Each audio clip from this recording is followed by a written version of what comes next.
নমস্কার বন্ধুরা, নিউ টাউনের এই হনুমান মন্দিরটা সত্যিই ভীষণ সুন্দর। আর এইটার বজরংবলী স্ট্যাচুটার হাইট হচ্ছে 51 ফিট, মানে যথেষ্ট লম্বা, কলকাতার মধ্যে টলেস্ট বলতে পারো। আর মন্দিরটাতে অনেক কিছু দেখার আছে। এই বজরংবলী স্ট্যাচুটার সাথে সাথে মহাদেবের স্ট্যাচু, আর তার সাথে মা গঙ্গার স্ট্যাচু আছে। ভেতরে এত সুন্দর একটা রাম মন্দির আছে, মহাকাল মন্দির আছে।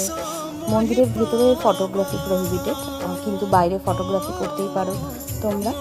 আর ভীষণ সুন্দর সকালবেলার আরতি হচ্ছিল। এছাড়া গণেশ, সন্তোষী মা, আম্বা মা সব কিছু আছে। আর ভীষণই পরিষ্কার পরিচ্ছন্ন, খুব সুন্দর। নিউ টাউনে ইকো পার্কের 4 নম্বর গেটে তোমরা টোটোতে করে এটাই আসতে পারো।